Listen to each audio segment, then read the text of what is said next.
Hello दोस्तों, आपका स्वागत है मेरे इस यूट्यूब चैनल पर। आज हम पढ़ने वाले हैं कि डेटा टाइप होते क्या हैं और हमें ये क्यों पढ़ने चाहिए और क्या नीड है। क्या इसके बिना प्रोग्रामिंग लैंग्वेज में काम नहीं हो सकता है?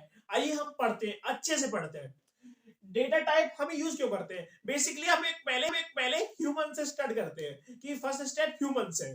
जैसे कि एक एक्स पर्सन है, इसको जब हम बताते हैं कि ये क्या है, तो वो बोलता है कि ये 1.0 लिखा है और साथ में डेसिमल है।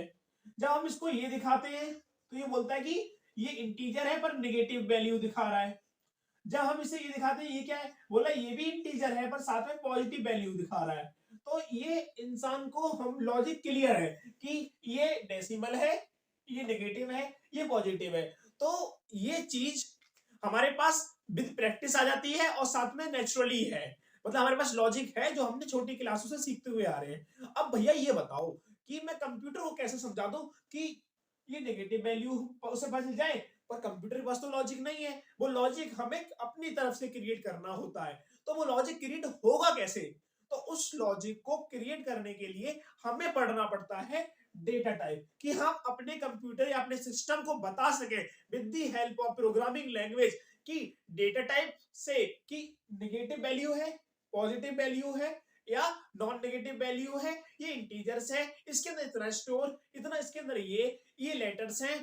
तो बेसिकली यही होता है डेटा टाइप। अब हम जानेंगे कि इसके अंदर कितने टाइप के डेटा टाइप्स होते हैं।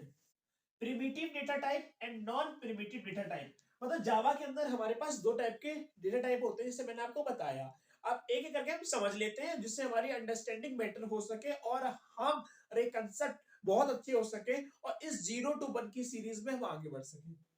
भैया प्रिमिटिव डेटा टाइप क्या होता है? Primitive data type are only single value and have no special capabilities. इसके पास कोई स्पेशल कैपेबिलिटीज नहीं हो सकती। इसे हम एक बॉक्स में स्टोर करते हैं। आइदर उसके अंदर हम कैरेक्टर करेंगे या फिर क्या करेंगे, इंटीजर्स करेंगे।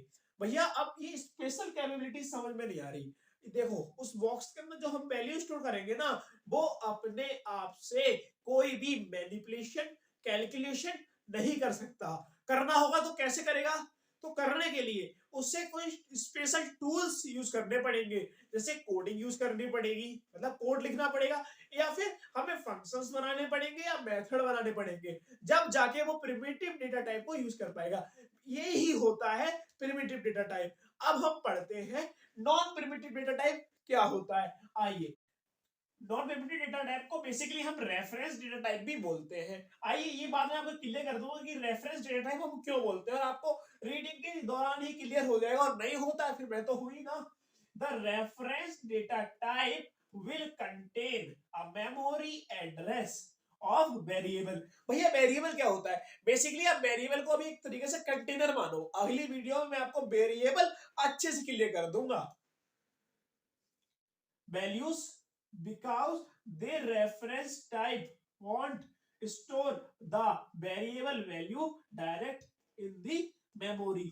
मतलब भैया कुछ समझ में नहीं आया, अब आएगा समझ में। ये समझ में नहीं आया तो अब मेरी छोटी सी एक्सप्लेनेशन को याद कर सकते हो। मतलब नॉन प्रिमिटिव डेटा टाइप को हम रेफरेंस डेटा टाइप भी बोलते हैं। वो हम क्यों बोलते हैं? हम इसलिए बोलते हैं जो नॉन प्रिमिटिव डेटा टाइप होता है उसको हम डायरेक्टली वेरिएबल में स्टोर नहीं कर सकते। यही लाइन लिखी है कि हम इसमें डायरेक्टली स्टोर नहीं कर सकते। किसमें? मेमोरी। मतलब वेरिएबल वो कंटेनर है ना, वो मेमोरी मान लो, उसका सिर्फ हम रेफरेंस ही स्टोर कर सकते हैं वेरिएबल्स के अंदर। अच्छा, जब भी लिखा हुआ है रेफरेंस डेटा टाइप, हाँ जब भी लिखा हुआ है रेफरेंस डेटा टाइप, तो भैया इसके एग्जांपल्स क्या होते हैं, मतलब बेसिकली होता क्या है, डेफिनेशन पता चल गई इसके अंदर। तो इसके अंदर हम दो चीजें स्टडी करते हैं, स्ट्रिंग और एरे। आप स्ट्रिंग और एरे को सिर्फ याद रखिए, आगे आने वाली वीडियो में इनके ऊपर स्पेसिफिक वीडियो के साथ साथ कोडिंग भी होने वाली है, तो ये बहुत काम आने वाले हैं। तो अभी आपको माइंड में सेट में इतना होना चाहिए कि नॉन प्रिमिटिव डेटा टाइप क्या होता है और स्ट्रिंग और एरे उसके सब पार्ट्स हैं, और उसे हम रेफरेंस डेटा टाइप क्यों बोलते हैं। तो अब पढ़ते हैं कि इसके एग्जांपल्स क्या होते हैं। मतलब कि अब पढ़ते हैं प्रिमिटिव डेटा टाइप।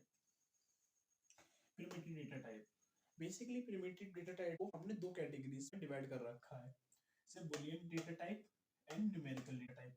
भैया बुलियन क्या होता है और न्यूमेरिक क्या होता है? न्यूमेरिक तो समझ में आ रहा है कि समझ की कि नंबर से रिलेटेड या कैरेक्टर रिलेटेड, क्योंकि न्यूमेरिक डेटा टाइप में दो टाइप आ जाते हैं, ये कैरेक्टर होगा या नंबर होगा, ये तो क्लियर है। और ये बुलियन क्या है? हाँ भी बुलियन लिखा है। बेसिकली बुलियन वो है, ये बेसिकली कंडीशन में काम आता है। ये एक ही रिजल्ट दे सकता है, दो रिजल्ट से कभी नहीं आ सकते। कैसे? यार कोई स्टेटमेंट सही हो सकती है या गलत हो सकती है, जो सही है उसे ट्रू बोलेगा, जो गलत होगी उसे फॉल्स होगा। आगे आने वाली वीडियो में हम इसे कोड और एक्सप्लेनेशन के साथ समझेंगे। अभी आपको ओवरव्यू देता हूँ कि ये जो डेटा टाइप है बेसिकली हमारे इफ एल्स कंडीशन में काम आता है, आइदर इज ट्रू और फॉल्स। और अब बारी आती है, और साथ में जो ये स्पेस कंज्यूम करता है ना, वो सिर्फ 1 बिट का करता है, ठीक है। अब न्यूमेरिकल टाइप क्या होता है? इसमें दो टाइप होते हैं, या फिर कैरेक्टर या इंटीग्रल वैल्यू। कैरेक्टर में क्या होता है, जैसे कैर बोलते हैं, शॉर्ट फॉर्म कैर यूज करेंगे जब भी हम कोडिंग करेंगे ना, उसमें हम कैर यूज करेंगे। इसके अंदर A B C D special characters ये आ जाते हैं। अब बारी आती है इंटीजर वैल्यू। इंटीजर वैल्यू जैसे आप जानते हैं उसके अंदर वाइट आता है, शॉर्ट आता है, इंट आता है, लॉन्ग आता है। बेसिकली लॉन्ग हम इसलिए यूज करते हैं कि जैसे कि इंटीजर वैल्यू है, एक लिमिटेड तक कर सकते हैं, फिर उसे एक्सटेंड करना है, एक्सट्रीम पोजीशन तक ले जाना है, उसे बोलते हैं लॉन्ग। अब बाइट क्या होता है, शॉर्ट क्या होता है, वो पता कर। हम बाइट का जो स्पेस होता है वो 8 होता है, और इसका बिट कितना होता है, 64 होता है। बेसिकली इन दोनों को हम यूज में, मतलब बेसिकली वैल्यू होती है -128 टू 127 तक, मतलब 128 टू 127, -128 टू 127। और शॉर्ट जो होता है वो हमारा 16 बिट्स का होता है। बेसिकली ये होता है टू कंपोनेंट इंटीजर्स होता है, शॉर्ट के अंदर हम बेसिकली टू कंपोनेंट इंटीजर पढ़ते हैं। अब फ्लोट क्या होता है? फ्लोट बेसिकली इसके अंदर हम जो डेसिमल वैल्यू यूज करते हैं वो सारा कुछ फ्लोट के अंदर आता है।